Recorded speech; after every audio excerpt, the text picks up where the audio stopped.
Everyone, welcome to my channel. आज के इस वीडियो में हम WHO के बारे में बात करेंगे।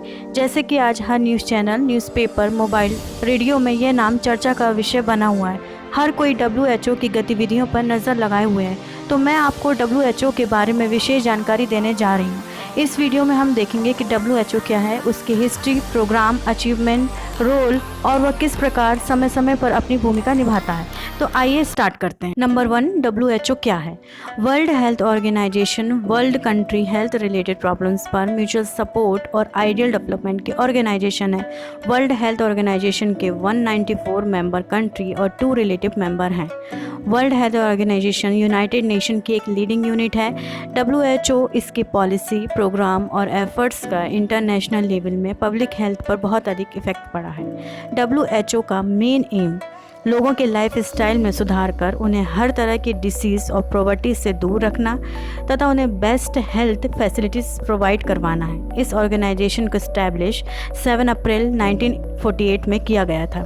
WHO का हेडक्वार्टर जिनेवा, स्विट्ज़रलैंड में है और इसके हेड टेड्रोस एडहानोम सौम्या स्वामीनाथन जेन एलिसन है।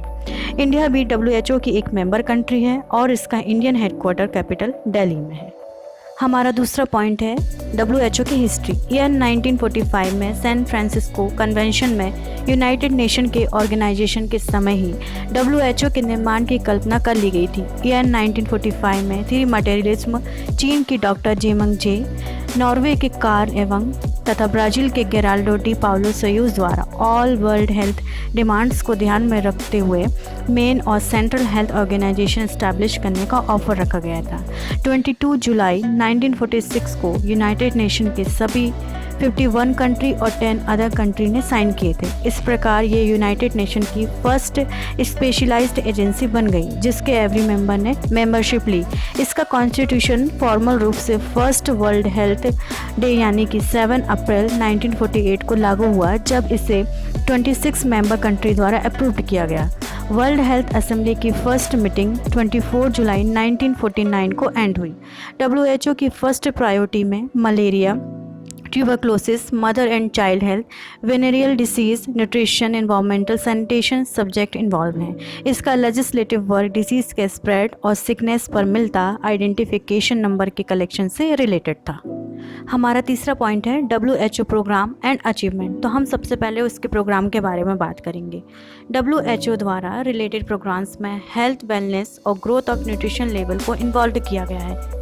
Number 1 health education, number 2 food security and nutrition, number 3 pure water and basic cleaning, number 4 vaccination, number 5 local disease prevention और ट्रीटमेंट, नंबर 6 जनरल डिसीज़ और injury treatment, number 7 necessary medicine provide करवाना।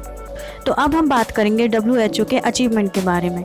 Number 1 year 1947 WHO ने telex और year 1950 तक एक patient पर tuberculosis vaccine BCG vaccine का use कर इनकुलेशन ड्राइव के माध्यम से एक एपिडेमियोलॉजिकल रिपोर्ट सर्विस को स्टैब्लिश किया था। नंबर 2 ईयर 1953 डायबिटिक मेलाइटिस और कैंसर पर रिसर्च के लिए इंटरनेशनल एजेंसी की फर्स्ट रिपोर्ट देखी गई थी। नंबर 3 ईयर 1966 WHO ने अपने हेडक्वार्टर्स को palace of nation Ariana wing से जिनेवा में एक न्यू हेडक्वार्टर्स में ट्रांसफ़र कर दिया था।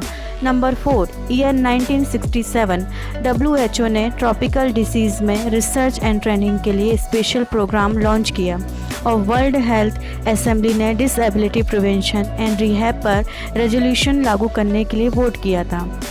नंबर 5 ईयर 1977 नेसेसरी मेडिसिन की फर्स्ट लिस्ट तैयार की गई थी और एक साल बाद उसे स्वास्थ्य की दृष्टि से सभी के लिए महत्वाकांक्षी लक्ष्य घोषित किया गया था। नंबर 6 ईयर 1986 WHO ने HIV एड्स पर अपना वर्ल्ड वाइड प्रोग्राम स्टार्ट किया था। 2 ईयर्स बाद पीड़ितों के खिलाफ भेदभाव रोकने के लिए और ईयर 1996 में UN एड्स का गठन किया गया था।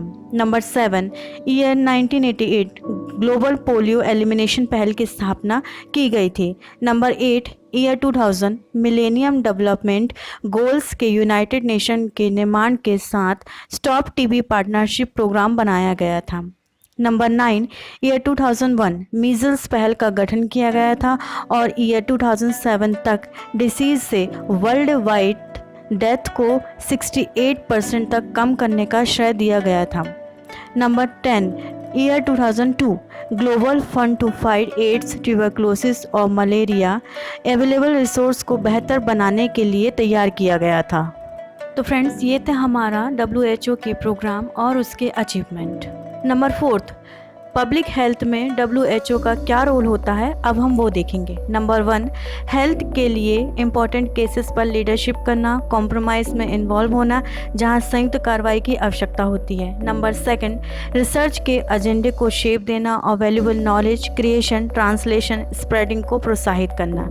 Number 3, economic norm standard establish करना और उनके इम्प्लांटेशन को बढ़ावा देना तथा मॉनिटरिंग करना। नंबर 4, पॉलिसी और प्रूफ आधारित नीति विकल्पों को स्पष्ट करना। नंबर 5, टेक्निकल हेल्प प्रोवाइड करना, चेंजेस मोटिवेट और स्टेबल इंस्टीट्यूशनल कैपेसिटी का निर्माण करना। नंबर 6, हेल्थ कंडीशन की निगरानी करना और हेल्थ के इंटरेस्ट का कैलकुलेशन करना। नंबर 7, नागरिक पंजीकरण और महत्वपूर्ण आंकड़ों जैसे महत्वपूर्ण घटना, जन्म, मृत्यु, विवाह, तलाक की निगरानी करना।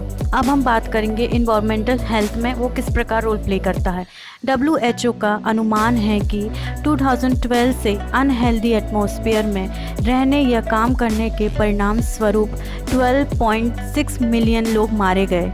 इन्वायरमेंटली डेंजरस फैक्टर जैसे एयर, वाटर और soil pollution, chemical factor, atmosphere changes और अल्ट्रावायलेट रेडिएशन 100 से अधिक बीमारियों और इंजरी के कारण होते हैं। 2018 30 अक्टूबर टू 1 नवंबर एयर पोल्यूशन और हेल्थ पर WHO का first world wide convention air quality में करेक्शन, जलवायु परिवर्तन का मुकाबला, जीवन बचाने के लिए यूनाइटेड नेशन इन्वायरमेंटल WMO और जलवायु परिवर्तन पर यूनाइटेड नेशन फ्रेमवर्क कन्वेंशन के सचिवालय के सहयोग से प्लान आयोजित किया गया था। अब हम इसके इमरजेंसी वर्क को देखेंगे कि ये आपातकालीन किस प्रकार से अपना काम करता है। फर्स्ट है 5 मई 2014 को WHO ने घोषणा की कि पोलियो का प्रसार वर्ल्ड हेल्थ आपातकाल था। एशिया, अफ्रीका और मिडिल ईस्ट में इस डिसीज़ का रेजिंग असाधारण माना गया था। नंबर 2, 8 अगस्त ईयर 2014 को WHO ने घोषणा की कि इबोला का प्रसार एक सार्वजनिक हेल्थ आपातकाल था जो कि लाइबेरिया और सीरिया लियोन जैसे अन्य नज़दीकी देशों में फैल गया था। पश्चिम अफ्रीका में स्थिति बहुत ही गंभीर मानी गई थी। नंबर 3, 30 जनवरी 2020 को WHO ने कोविड-19 महामारी को इंटरनेशनल चिंता का एक सार्वजनिक स्वास्थ्य आपातकाल घोषित किया है। अब हम देखेंगे कि वर्तमान में WHO की क्या गतिविधियां हैं। WHO मेंबर कंट्री और आउटर डोनर्स के कंट्रीब्यूशन से वित्त पोषित किया जाता है। 2020 तक सबसे बड़ा योगदानकर्ता यूनाइटेड स्टेट अमेरिका है जो सालाना $400 मिलियन से अधिक देता है। अप्रैल 2020 में अमेरिकन राष्ट्रपति डोनाल्ड ट्रंप, जिन्हें उनकी पार्टी के मेंबर के एक ग्रुप ने समर्थन दिया, अनाउंसमेंट की कि उनका कमीशन WHO को फंडिंग रोक देगा। WHO के लिए सब पहले से रखे गए फंड्स को 60 से 90 डेज़ के लिए आयोजित किया जाना था, जो कि WHO के कोविड-19 एपिडेमिक से निपटने की जांच लंबित थी। विशेष रूप से ऑर्गेनाइजेशन के एम के संबंध में यूनाइटेड नेशन के महासचिव एंटोनियो गुटेरेस सहित विश्व नेताओं द्वारा घोषणा की तुरंत आलोचना की गई थी।